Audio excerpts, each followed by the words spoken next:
নমস্কাৰ, আপোনালোকে চাই আছে জোনবাই মিডিয়া আৰু এই মুহূৰ্তত দিব খুজিছোঁ এটা বিগ ব্ৰেকিং নিউজ।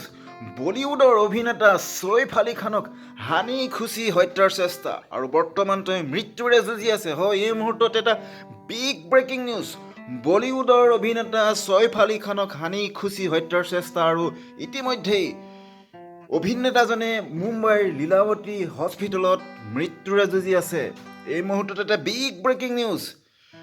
বলিউডৰ অভিনেতা ছৈফ আলী খানক হানি খুচি হত্যাৰ চেষ্টা দুৰ্বৃত্তই আৰু মঙলবাৰে পুৱতি নিশা ঘটিছিল এই ঘটনাটো আৰু ইতিমধ্যে আঘাত গুৰুতৰ বুলি জনা গৈছে এইজন অভিনেতাৰ আৰু এক চাঞ্চল্যকৰ সৃষ্টি কৰি সমগ্ৰ ভাৰতত এই ঘটনাই এক চাঞ্চল্যৰ সৃষ্টি কৰিছে। বলিউডৰ অভিনেতা ছৈফ আলী খানক নিজ বাসগৃহতে দুৰ্বৃত্তৰ হানি খুচি হত্যাৰ চেষ্টা আৰু সংকটজনক অৱস্থাত অভিনেতাজনক ভৰ্তি কৰোৱা হৈছে মুম্বাইৰ লীলাৱতী হস্পিটেলত আৰু তেওঁৰ অৱস্থা অতিশয় সংকটজনক বুলি জনা গৈছে। এই মুহূৰ্তত এটা বিগ ব্ৰেকিং নিউজ আৰু তেওঁক লীলাৱতী হস্পিটেলত ডক্টৰ নীতিন ডাংগে, ডক্টৰ লীনা জৈন, নিশা গান্ধীকে ধৰি বহুকেইগৰাকী দেশৰ আগশাৰীৰ ডক্টৰে ইতিমধ্যে অপাৰেশ্যন কৰি আছে আৰু এই মুহূৰ্তলৈকে অপাৰেশ্যন শেষ হোৱা নাই, যিহেতু তেওঁৰ আঘাত অতিশয় গুৰুতৰ। গতিকে তেওঁক কেইবাজনো ডক্টৰে ঘণ্টাৰ পিছত ঘণ্টা জুৰি অপাৰেশ্যন কৰি আছে আৰু আঘাত গুৰুতৰ হোৱালৈ চাই তেওঁৰ অৱস্থা অতি সংকটজনক বুলি জনা গৈছে। আৰু এই মুহূৰ্তত আমি দেখুৱাইছোঁ তেওঁ বাসগৃহৰ সেই পৰিস্থিতি কিদৰে বহু ব্যক্তি ইতিমধ্যে গোট খাইছেহি এই ঘটনাৰ পিছতে আৰু এই বাসগৃহতে এইজন অভিনেতাক হানি খুচি হত্যাৰ চেষ্টা চলাইছিল। মঙলবাৰে নিশা প্ৰায় 2:30মান বজাত এই ঘটনা সংঘটিত হৈছিল আৰু নিজ বাসগৃহতে এইগৰাকী বলিউডৰ অভিনেতাক প্ৰাণ লোৱাৰ চেষ্টা কৰিছিল। আৰু ইতিমধ্যে ঘটনাৰ সবিশেষ আমাৰ হাতত আহি পৰিছে ঘটনা সম্পৰ্কে পুলিচৰ মন্তব্যও। আমি পুলিচৰ মন্তব্য পিছত দেখাম, কিন্তু আমি এই মুহূৰ্তত ঘটনাটো কিদৰে সংঘটিত হৈছে সেই আমি জনাই লৈছোঁ। 6জনীয়া এটা ডকাইতৰ দল আহিছিল ছৈফ আলী খানৰ ঘৰত ডকাইতি কৰাৰ উদ্দেশ্যে।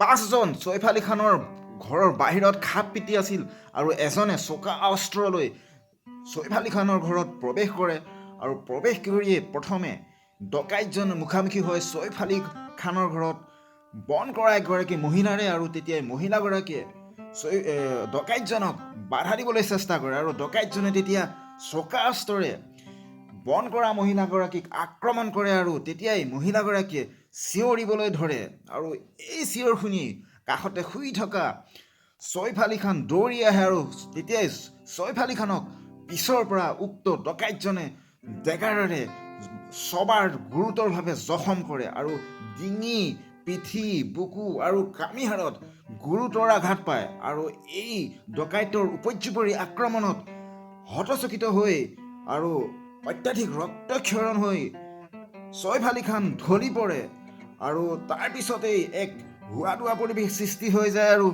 ডকাইতৰ দলটো তেতিয়া তাৰ পৰা পলাই যাবলৈ সক্ষম হয়। পিছত ছৈফ আলী খানক তেখেতৰ ঘৰত বন্ধ কৰা এজন ব্যক্তি আৰু 8 বছৰীয়া তেওঁৰ পুত্ৰ তাইমুৰে মুম্বাইৰ লীলাৱতী হস্পিটেললৈ লৈ যায় আৰু তাত তেওঁক ভৰ্তি কৰায় আৰু ইতিমধ্যে যথেষ্ট আঘাত গুৰুতৰ, সেয়েহে কিছু সময়ৰ প্ৰয়োজন হ'ব বুলি জনা গৈছে ছৈফ আলী খানক সম্পূৰ্ণ আৰোগ্য কৰিবলৈ।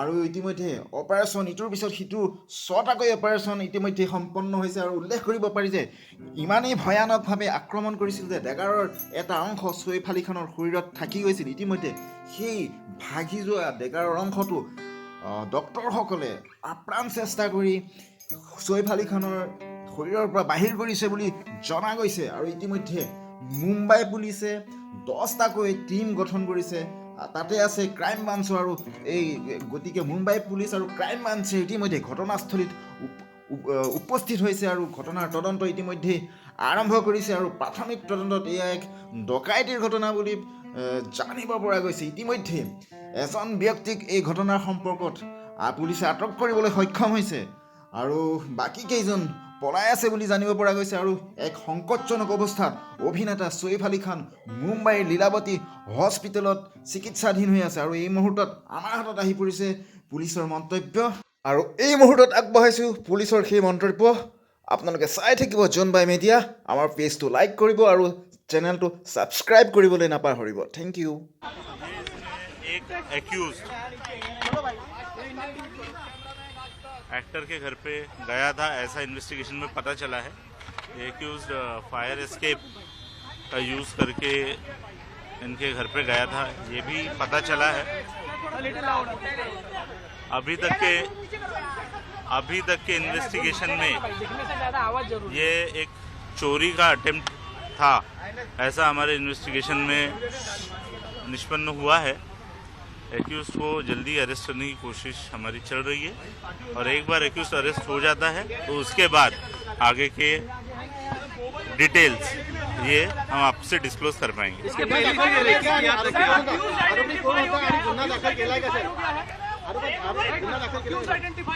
एक एक्यूज आइडेंटिफाई हो चुका है, उसने स्टेयरकेस का यूज़ किया था, ये पता चला है। उस एक्यूज को अरेस्ट करने के लिए टीम्स फील्ड पर है।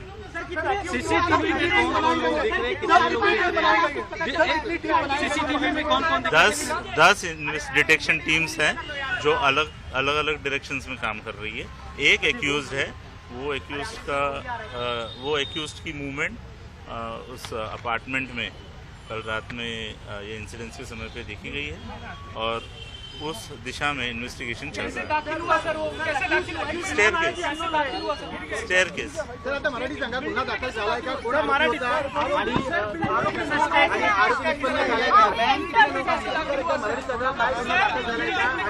बिल्डिंग में कैसे आया और घटना के बाद वो कैसे भागा? जो एक्यूज है, इस एक्यूज ने स्टेयरकेस का यूज करके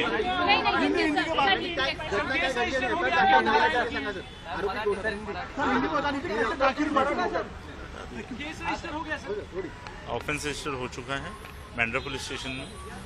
Thanks for watching us and kindly like our page and subscribe our channel.